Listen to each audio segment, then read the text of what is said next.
ওম নমঃ ভগবতে বাসুদেবায় নমঃ। জয় শ্রীকৃষ্ণ। রাধে রাধে। বন্ধুরা, আমাদের দৈনন্দিন জীবনের ছোট ছোট ঘটনাগুলির মধ্যে লুকিয়ে থাকে অনেক গভীর বার্তা। আমরা অনেকেই হয়তো সেগুলিকে সাধারণভাবে এড়িয়ে যাই, কিন্তু একটু খেয়াল করলেই বুঝতে পারবেন এই সামান্য জিনিসগুলি ঈশ্বরের আশীর্বাদের ইঙ্গিত বহন করে। অনেকেই হতাশ হয়ে বলেন, আমরা তো প্রতিদিনই ভক্তি ভরে ভগবানের পুজো করি, প্রসাদ নিবেদন করি, প্রার্থনা করি, দিনরাত ভগবানকে ডাকি, তবুও কেন যেন মনে হয় ঈশ্বর আমাদের কথা শোনেন না, আমাদের দুঃখ যেন শেষই হয় না। কিন্তু আপনি কি জানেন, আপনার ডাক, আপনার প্রার্থনা, আপনার ভালোবাসা এসব কিছুই ভগবানের কাছে পৌঁছে যায়, আর তিনি নিঃশব্দেই আপনার জীবন থেকে কষ্ট সরিয়ে দিচ্ছেন, অথবা অজানা বিপদ থেকে আপনাকে রক্ষা করছেন। হয়তো আপনার বিশ্বাস নাও হতে পারে, তাই আজ এই ভিডিওটির মাধ্যমে আপনাদের জানাবো, যখন ভগবান আপনার পূজা অর্চনায় সন্তুষ্ট হয়ে আপনার গৃহে বসবাস করা শুরু করেন, তখন ঠিক কী কী অলৌকিক লক্ষণগুলি প্রকাশ পায়। এই লক্ষণগুলি হয়তো আপনিও আপনার ঘরে অনুভব করেছেন, কিন্তু খুব একটা গুরুত্ব দেননি। আজ সেসব ইঙ্গিতগুলোকেই চিনুন, কারণ এগুলি হলো প্রমাণ যে আপনি কখনো একা নন, ভগবান নিজেও আপনার ঘরে অবস্থান করেছেন। ভিডিওটি একেবারে শেষ পর্যন্ত মনোযোগ সহকারে দেখুন, কারণ আজ হয়তো আপনি ঈশ্বরের সেই নিঃশব্দ উপস্থিতিকে নতুন চোখে দেখতে শিখবেন। বন্ধুরা, প্রথম লক্ষণটি হলো ঘরে শান্তি ফিরে আসা। যে বাড়িতে আগে সর্বদা কলহ, অশান্তি, ঝগড়া লেগেই থাকতো, সেখানে যদি হঠাৎ দেখেন এক শান্ত, স্তব্ধ পরিবেশে তৈরি হয়েছে, পরিবারের সদস্যদের মধ্যে ভালোবাসার বন্ধন দৃঢ় রয়েছে, মনের মিল বেড়েছে, তবে এটি নিশ্চিতভাবে ভগবানের উপস্থিতির প্রথম এবং প্রধান লক্ষণ। ঈশ্বরের আগমনে নেতিবাচক শক্তি দূরীভূত হয় এবং শান্তি বিরাজ করে। বন্ধুরা, দ্বিতীয় লক্ষণটি হল ঘরের বাতাসে ঠান্ডা এবং হালকা অনুভব হওয়া। অনেক সময় দেখবেন কোনো কারণ ছাড়াই ঘরে প্রবেশ করলে মনে হচ্ছে বাতাস একদম নির্মল, শান্ত এবং সুন্দর। মনে এক প্রকার অনাবিল আনন্দ ও প্রশান্তির অনুভব হচ্ছে। এইসব অনুভূতি ঈশ্বরের কৃপার স্পষ্ট ইঙ্গিত। তার পবিত্র স্পর্শে ঘরের পরিবেশ শুদ্ধ ও শীতল হয়ে ওঠে। বন্ধুরা, তৃতীয় লক্ষণটি হল তুলসী গাছের সচেতনতা ও দ্রুত বৃদ্ধি।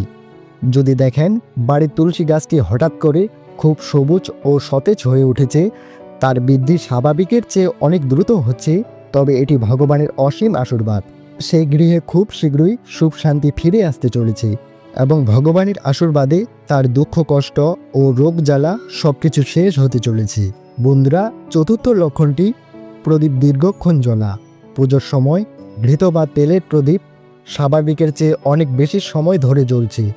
এমনকি তেল বা ঘৃত শেষ হয়ে যাওয়ার পরও প্রদীপ অনিবৃত হচ্ছে না, তবে এটি ঐশ্বরিক শক্তির এক সুস্পষ্ট প্রমাণ। মনে রাখবেন, এই লৌকিক ঘটনা সাধারণ নিয়মের বাইরে। বন্ধুরা, পঞ্চম লক্ষণটি হল অপ্রত্যাশিতভাবে ফুল ফোটা। প্রকৃতির সাথে ঈশ্বরের আগমনের সম্পর্ক রয়েছে। যদি দেখেন বাগানে বা এমন কোনো গাছে হঠাৎ ফুল ফুটেছে যা সাধারণত এই সময়ে ফোটে না, বা যে গাছে আগে কখনো ফুল আসেনি, তবে বুঝবেন এটি কোনো ঐশ্বরিক শুভ শক্তির আগমনের বার্তা।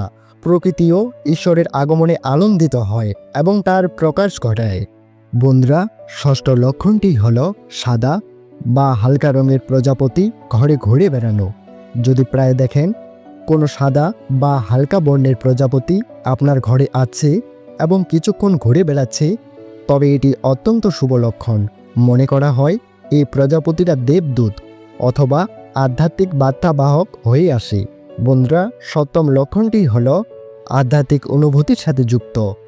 আপনার হঠাৎ মনে কোনো ভজন, কীর্তন বা মন্ত্র ধ্বনিত হতে শুরু করে, অথবা পুরনো কোনো আধ্যাত্মিক গান বারবার মনে পড়ে, তবে বুঝবেন ঈশ্বর আপনার হৃদয়ে প্রবেশ করেছেন এবং আপনাকে তার সান্নিধ্যের অনুভব করাচ্ছেন। বন্ধুরা, অষ্টম লক্ষণটি হল প্রতিদিন পুজোর সময় এক বিশেষ অনুভূতি লাভ করা। যদি পুজো অর্চনা করার সময় আপনার চোখে জল আসে, মন শান্ত ও স্থির হয়, অথবা এক গভীর আর্থিক শুদ্ধি অনুভব করেন, তবে জানবেন আপনি ঈশ্বরের আশীর্বাদের স্পর্শ লাভ করে ফেলেছেন। বন্ধুরা, নবম গুরুত্বপূর্ণ লক্ষণটি হল ঘরে কোনো ধর্মীয় চিহ্নের আকস্মিক আবির্ভাব।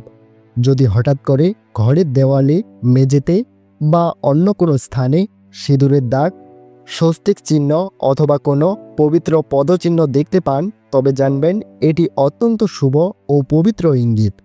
ভগবান নিজেই অথবা তার কোনো দেবদূত আপনার গৃহে গমন করেছেন। বন্ধুরা, দশম লক্ষণটি শিশুদের সাথে সম্পর্কিত। যদি দেখেন আপনার বাড়ির শিশুরা অকারণে হাঁটছে, খেলছে এবং কোনো প্রকার অস্থিরতা দেখাচ্ছে না, এমনকি যদি তারা ভক্তিমূলক কোনো গান বা মন্ত্র শুনলে মনোযোগী হয়ে ওঠে, তবে বুঝবেন কোনো পবিত্র শক্তি সেই স্থানে বিরাজ করছে। একাদশ লক্ষণটি হল শুভ পাখির আগমন হওয়া। যদি প্রায় দেখেন ঘুঘু, সাদা রঙের পায়রা অথবা কোনো দোয়েল পাখি আপনার ঘরে আশেপাশে আছে, তবে এটি পবিত্রতা ও সৌভাগ্যের বার্তা বহন করে আনে। এই পাখিদের উপস্থিতি ঈশ্বরের শান্তির প্রতীক। বন্ধুরা, দ্বাদশ লক্ষণটি আমাদের ধ্যান শক্তির সাথে যুক্ত। যদি হঠাৎ করে আপনার ঘরে ধূপ, চন্দন, কর্পূর অথবা কোনো মিষ্টি ফুলের সুগন্ধি অনুভব করেন, অথচ আশেপাশে এগুলির কোনো উৎস না থাকে, তবে এটি অদৃশ্য ভগবানের পবিত্র উপস্থিতির পরিচয়। বন্ধুরা, 13তম লক্ষণটি হল কোনো সাধু বা ধার্মিক গুরুজনের অপ্রত্যাশিত আগমন। যদি হঠাৎ করে কোনো পবিত্র ব্যক্তি আপনার বাড়িতে আসেন, তবে জানবেন তিনি ঈশ্বরের দেবদূত হয়েই এসেছেন, আপনার এবং আপনার পরিবারের জন্য আশীর্বাদ নিয়ে এসেছেন। বন্ধুরা, 14তম লক্ষণটি পুজোর সময় এক বিশেষ অনুভূতি। আরতি অথবা নাম সংকীর্তন করার সময় যদি আপনি কোনো বাতাস ছড়ায় নিজের শরীরে হালকা ঠান্ডা হাওয়ার অনুভব করেন, তবে এটি ঈশ্বরের অলৌকিক কৃপা। মনে রাখবেন এই অনুভূতিগুলো অত্যন্ত পবিত্র। বন্ধুরা, 15তম লক্ষণটি আমাদের স্বপ্ন জগতের সাথে জড়িত। যদি আপনি স্বপ্নে প্রায় গঙ্গা, বৃন্দাবন, কাশী অথবা কোনো পবিত্র মন্দির বা তীর্থস্থান দেখতে পান, তবে বুঝবেন ঈশ্বর আপনাকে জানাচ্ছেন যে তিনি সর্বদা আপনার পাশেই আছেন এবং আপনার মঙ্গল কামনা তিনি করছেন। বন্ধুরা, 17তম লক্ষণটি হল প্রদীপ অথবা মোমবাতি শেখা স্থিরতা। যদি দেখেন কোনো প্রকার বাতাস না থাকা সত্ত্বেও প্রদীপ বা মোমবাতি শেখা একদম স্থিরভাবে জ্বলছে, কোনো প্রকার কম্পন নেই, তবে জানবেন ভগবানের উপস্থিতি আপনার চারপাশের পরিবেশকে শান্ত ও স্থির করে তুলেছে। বন্ধুরা, 17তম এবং শেষ লক্ষণটি হল দুঃস্বপ্ন বন্ধ হয়ে যাওয়া এবং মানসিক শান্তি লাভ করা। যে ঘরে আগে প্রায় অশান্তি, ভয় বা খারাপ স্বপ্ন দেখা যেত, সেখান থেকে যদি হঠাৎ মুক্তি পান এবং এক গভীর মানসিক শান্তি অনুভব করেন, তবে এটি নিশ্চিতভাবেই আপনার গৃহে ভগবান বসবাস করতেছেন। এটি তারই ইঙ্গিত। বন্ধুরা, ভগবান কখনোই কিন্তু শব্দে নাড়া দেন না, তিনি নীরবে আসেন। ছোট ছোট ইঙ্গিতের মাধ্যমে তিনি আমাদের জানান দেন তার উপস্থিতি। প্রয়োজন শুধু সেই সব লক্ষণগুলিকে চেনার এবং অনুভব করার। যদি এই লক্ষণগুলির মধ্যে কোনোটিও আপনি অথবা আপনার পরিবারের সদস্যরা অনুভব করে থাকেন, তাহলে নিজেকে অত্যন্ত ভাগ্যবান বলে মনে করবেন। বুঝবেন পরমেশ্বর ভগবান আপনার গৃহে কৃপা করেছেন। আর যদি এখনও এমন কোনো অভিজ্ঞতা না হয়ে থাকে, তাহলে হতাশ হবেন না। আজ থেকে শুদ্ধ মনে প্রত্যেক দিন ভগবানকে ডাকতে শুরু করুন। একদিন তিনি নিশ্চয়ই আপনার ঘরে আসবেন এবং তার আশীর্বাদের অমৃত ধারায় আপনার জীবন পরিপূর্ণ করে তুলবেন। আপনার ঘরেও কি এমন কোনো অলৌকিক অনুভূতি হয়েছে, অথবা এই লক্ষণগুলির মধ্যে কোনটি আপনারা অনুভব করেছেন? নিচের কমেন্ট বক্সে অবশ্যই জানাতে ভুলবেন না।